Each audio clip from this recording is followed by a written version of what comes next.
Assalamualaikum warahmatullahi wabarakatuh. Perkenalkan, saya Riko Purna Rais dengan NIM 22017115.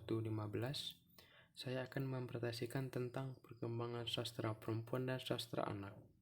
Baiklah, kita mulai dengan sastra perempuan. Perkembangan sastrawan perempuan. Sebenarnya, pengarang perempuan telah ada sejak dulu. Novel modern yang pertama di dunia, Genji Monogatari, yang ditulis pada tahun 1000 di Jepang merupakan karya seorang wanita, Murasaki Shikibu, yang hidup pada tahun 975 sampai dengan 1015. Karya sastra Bugis La Galigo yang berbentuk puisi merupakan puisi terpanjang di dunia dengan 7.000 halaman, ditulis pada abad 19 di bawah payogan Senin, seorang wanita, Siti Aisyah Terunole. Dalam sejarah sastra Indonesia, tidak banyak pengarang perempuan. Begitu juga karya yang mereka hasilkan.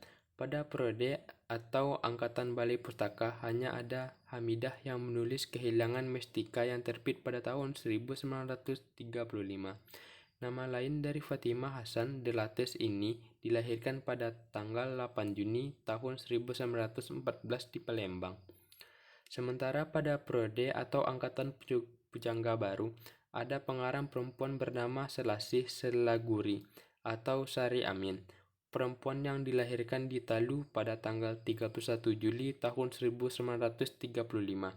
Karya-karyanya diantaranya yaitu Kalau Tak Untung yang diterbitkan pada tahun 1927, Pengaruh Keadaan merupakan sebuah novel yang terbit pada tahun 1937. Pada periode angkatan 45, ada beberapa penulis wanita seperti Es Ruqyah, Ida Nasution, dan Siti Nuraini. Es Ruqyah lahir di Purwakarta pada tanggal 25 April tahun 1927. Pernah menjadi sekretaris majalah Pujangga Baru dan anggota pimpinan Pusat Dekra. Karya-karyanya Tadarus adalah kumpulan sajak yang diterbitkan pada tahun 1952. Kawan-kawannya merupakan cerita anak yang terbit pada tahun 1955.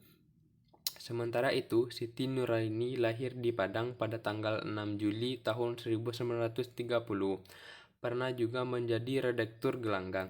Karya-karyanya berupa sejumlah puisi yang tersebar dalam berbagai antologi dan diterjemahkan Le Petit Prince karya Antonio de Saint-Exupéry tahun 1952.